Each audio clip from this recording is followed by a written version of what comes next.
पुढच्या बातमीकडे मुलुंडमध्ये शिवसेना ठाकरे गटाकडून दहीहंडी रद्द करण्यात आलेली आहे। बदलापूरमध्ये घडलेल्या अत्याचाराच्या घटनेमुळे दहीहंडी रद्द करण्याचा निर्णय घेण्यात आलेला आहे। राज्यात काही ठिकाणी ठाकरे गटाकडून दहीहंडी आयोजित करण्यात आली होती, मात्र या दहीहंडी कार्यक्रम रद्द करण्यात आलेले आहेत। बदलापूर घटनेच्या पार्श्वभूमीवर दहीहंडी रद्द करण्यात आलेली आहे।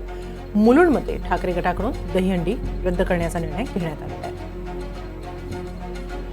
शिवसेना उद्धव बाळासाहेब ठाकरे पक्षाच्या वतीने बदलापूरमध्ये झालेल्या अतिप्रसंग चिमुरड्यावर झालेल्या अतिप्रसंगाच्या निषेधार्थ यावर्षी दहीहंडी उत्सव साजरा न करता त्याऐवजी शिवसेनेच्या वतीने एक अत्यंत लोकोपयोगी कार्यक्रम राबवण्याचे ठरवलेले आहे। त्या कार्यक्रमामध्ये चिमुरड्यांवर होणाऱ्या अत्याचाराच्या विरोधात त्यांना कराट्याचे प्रशिक्षण, लाठीकाठी खेळणं आणि तज्ज्ञ डॉक्टरांकडून मार्गदर्शन असे विविध उपक्रम यामध्ये राबवणार आहे।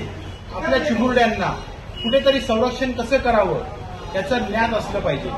त्या अनुषंगाने एक धाडसी उपक्रम शिवसेनेच्या वतीने दहीहंडी साजरा न करता करण्याचे आम्ही सर्व पदाधिकारी, अमोल संसारे असतील, पुरुषोत्तम दळवी असतील, संजय जाधव असतील, व्यंकटेश अय्यर असतील, सर्व महिला आघाडी असेल, तसेच सर्व शिवसैनिक असतील यांच्या वतीने हा उपक्रम राबवण्याचे ठरवले आहे।